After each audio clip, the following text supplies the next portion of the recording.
아침 묵상에 오신 여러분들을 환영하고 축복합니다. 하나님께서 또 우리에게 새로운 날들을 허락하셨는데요. 또 새로운 날에 걸맞는 새로운 은혜를 우리의 삶 가운데 베푸실 줄 믿습니다. 그런 믿음을 가지고 또 힘차게 시작했으면 좋겠습니다. 오늘은 요셉과 형제들이라는 제목을 가지고 창세기 37장 1절부터 11절까지 말씀을 좀 더 살펴봤으면 좋겠습니다. 우리 2절 말씀을 같이 한번 읽어볼까요? 야곱의 족보는 이러하니라. 요셉이 17세의 소년으로서 그의 형들과 함께 양을 칠 때에 그의 아버지의 아내들 비라와 실바의 아들들과 더불어 함께 있었더니 그가 그들의 잘못을 아버지에게 말하더라. 예. 오늘 본문에 요셉이 이제 등장을 합니다. 야곱이 이제 고향 땅에 돌아왔죠. 귀향을 했죠. 그런 다음에 어느 정도의 시간이 지난 것 같아요. 요셉이 17살이 됐다고 그러니까. 그래서 17살의 소년이 이제 됐어요. 됐는데 어렸을 때 요셉에게 있었던 하나의 일화를 소개합니다. 그건 어떤 일화를 소개했냐면 요셉이 그 형제들의 잘못을 아버지께 말하였다. 좀 다르게 표현하면 고자질을 했다는 거죠. 형제들의 잘못을 본 것 같아요. 형제의 잘못을. 그것을 아버지에게 말했던 것 같아요. 그래서 우리는 어렸을 때 요셉의 모습에 대해서 굉장히 뭐라 그럴까 고자질쟁이, 아버지한테 잘 보이려고 형제 잘못 알리는 그런 사람으로 사실 이해를 하고 있는 면들이 있죠. 그리고 실제로 그랬던 것 같고요. 근데 우리가 한 가지 여기서 기억할 것이 있어요. 그건 뭐냐면 다른 사람의 잘못을, 우리가 타인의 잘못을 어떻게 대해야 되느냐, 이건 쉬운 문제가 아니란 거예요. 많은 사람들이 요셉이 고자질쟁이다 이야기하는데, 여러분이라면 요셉의 입장에서 어떻게 했을까요? 형들이 잘못한 것을 봤어요. 그럼 어떻게 하면 좋을까요? 어떻게 하는 게 정말 지혜로운 방법일까요?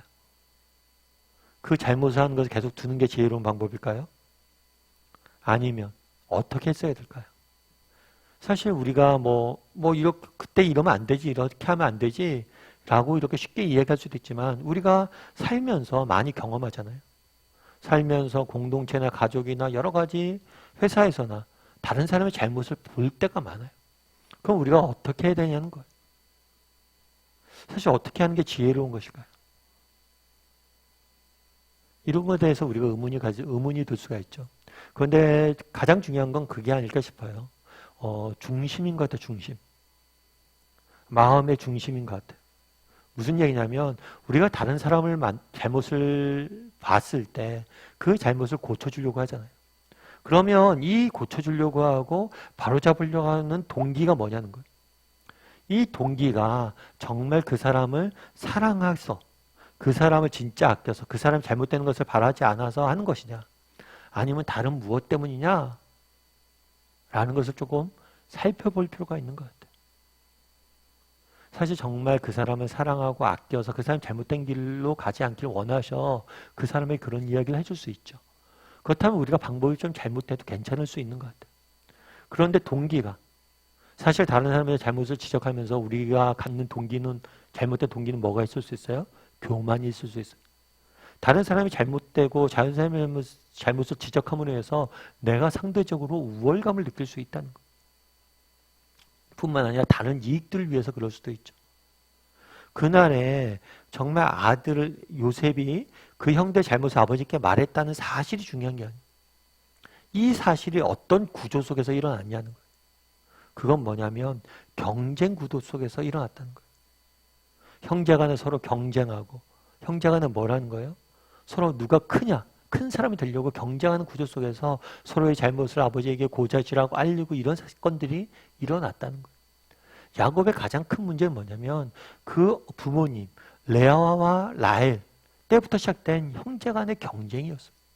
서로가 서로를 이기려고 하는 그 경쟁 관계 속에서 문제가 계속해서 발생하고 있는 모습들을 우리는 보게 됩니다. 그럼 오늘날은 어떨까요? 오늘날은 무한 경쟁 사회라고 이야기하죠. 그래서 정말 형제들 간에도 경쟁하죠. 이 경쟁 관계가 끊임없이 우리의 관계를, 가장 친해야 되는 관계조차도 파괴하는 모습을 보게 돼요. 야곱의 아들들이 서로 경쟁하면서 뭘 하는 모습을 보게 돼요? 그들이 정말 형제로서 누릴 수 있는 우애와 사랑을 누리지 못하고 끊임없이 갈등을 겪고 있는 모습들을 우리는 보게 된다는 거예요. 그래서 정말 우리에게도 이런 모습들은 없는지 우리가 한번 점검해 볼 필요가 있겠죠. 그리고 3절 말씀 같이 한번 읽어볼까요? 같이 읽도록 하겠습니다. 요셉은 노년에 얻은 아들이므로 이스라엘이 여러 아들들보다 그를 더 사랑함으로 그를 위하여 채색옷을 지었더니. 예. 여기서 이스라엘은 야곱이에요. 야곱. 야곱을 의미하는데 야곱이 뭘 이야기했자고 하면 요셉에게 채색옷을 지어주었다라는 표현을 써요. 그러니까 요셉이 어렸을 때 일었었던 일화 두 가지를 소개합니다. 첫 번째는 뭐냐면 요셉이 형제들의 잘못을 아버지께 말했다라는 일화를 하나 소개하고요. 또 다른 일화는 뭐냐면 그 아버지가 요셉에게 뭘 했다고요? 채색옷을 입혀주었다라는 거예요. 근데 이 채색옷은 우리가 생각하는 그런 색동저고리 이런 걸 의미하는 게 아니에요. 이 채색옷은 뭐냐면 상속자에게만 주는 옷이 채색옷이에요. 그러니까 채색옷을 입혀주었다는 것은 좋은 옷을 줬다는 게 아니에요. 뭐냐면 상속자로 요셉을 삼으려고 했다는 거예요. 그런데 그 동기가 뭐예요?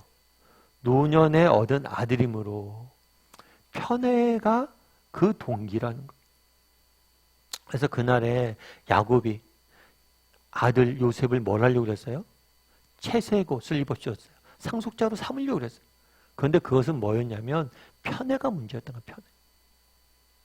노년에 얻은 아들이라서 더 사랑해서 그랬다는 거예요. 사실 이런 요셉을 상속자로 삼으려고 하는 것은 세상의 논리와도 어긋나죠. 세상은 누구에게 주게 돼 있어요? 장자에게 주게 돼 있어요. 뿐만 아니라 하나님의 계획과도 이거는 어긋나는 거였어요. 하나님은 영적인 자녀로 누굴 삼으려고 했어요? 유다를 삼으려고 했어요. 그래서 어떤 의미에서 야곱을 상속자로 삼으려고 했다. 야곱이 요셉을 상속자로 삼으려고 했던 이유가 정말 하나님의 뜻을 구한다거나 아니면 세상의 논리가 아니었어요. 자신의 뭐예요? 감정이 근거가 되었다. 그래서 우리가 이런 이야기를 많이 하죠. 사실은 우리가 자녀를 키우다 보면 그리고 세상을 살다 보면 누굴 더 사랑할 수 있고 편애할 수도 있는 것 같아요. 근데 중요한 건 뭐냐면 감정이 행동이나 태도가 되면 안 돼요. 이 땅을 살다 보면 우리도 미움이 우리 안에 생길 수 있어요. 그런데 이 미움이 삶을 대하는 사람을 대하는 태도가 되면 안 돼요. 앞서도 이야기했지만 왜 이 자녀들 사이에 경쟁 관계가 생겼냐는 거예요. 그건 부모의 편애로부터 시작됐거든.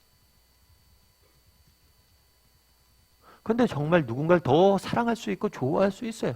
무엇인가를 더 아낄 수도 있어요. 하지만 이런 감정이 뭐가 되면 안 돼요? 태도와 행동이 되면 안 돼요. 그런데 야곱은 뭐가 된 거예요? 그 요셉을 사랑하는 마음이 그의 태도가 되고 행동이 되다 보니까 이것들이 결국에 어떻게 된 거예요? 결국에 이 두 가지 사실, 이러한 일들이 쌓여서 결국에 어떻게 되는 거예요? 나중에 형제 간에 서로 죽이려고 하는, 그리고 형이 동생을 노예로 파는 그 비극을 우리는 보게 되는 거예요.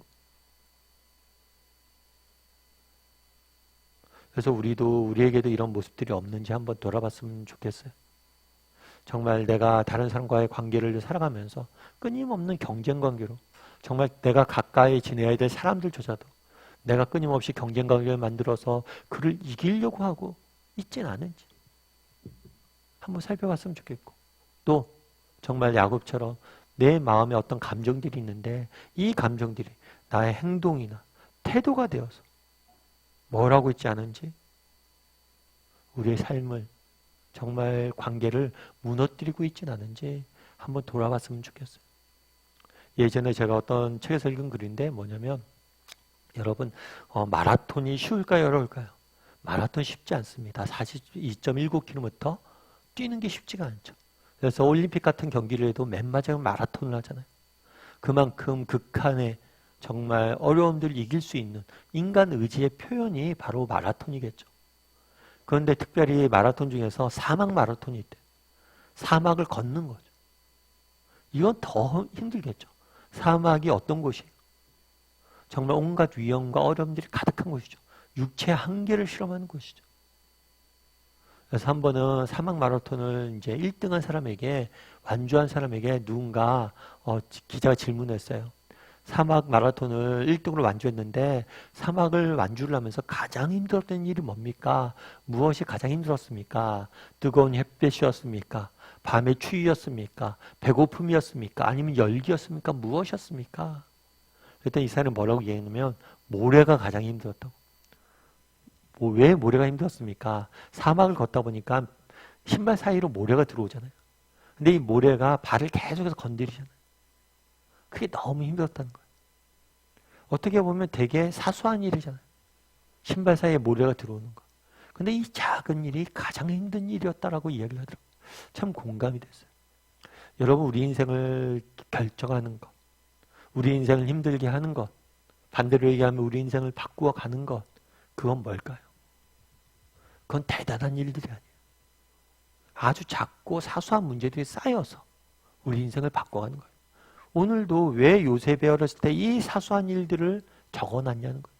이 작은 일화들을 적어놨냐는 거예요. 이 작은 일화들이 모여서 뭘 하는 거예요? 그의 인생을 바꿔간다는 거예요. 우리도 마찬가지. 그런 의미에서 어떠면 희망도 있는 거죠. 왜냐하면 우리 인생을 바꾸고 싶습니까? 내가 달라지고 싶습니까? 작은 것 하나를 바꾸면 돼. 오늘 본문에서 우리는 무엇을 배웠어요? 정말 우리가 정말 가장 가까운 사이조차도 경쟁 관계로 만들 수 있다는 거예요. 그랬을 때 우리는 정말 이 사이가 주는 기쁨들을 누리지 못하게 될 수 있어요. 나는 그런 사이에 있지 않은지. 정말 가까이 같이 뛰는 동료들, 가족들, 정말 교회 공동체 사람들조차도 정말 진심으로 그들을 아끼고 사랑하고 있는지 한번 돌아볼 필요가 있겠죠. 그리고 또 한 가지, 정말 야곱이 범했던 잘못. 혹시 나는 감정이 태도가 되고 있지 않은지, 감정이 행동이 되고 있지 않은지 돌아볼 필요가 있겠죠. 그리고 정말 오늘 하루 작은 것 하나를 바꿔보세요.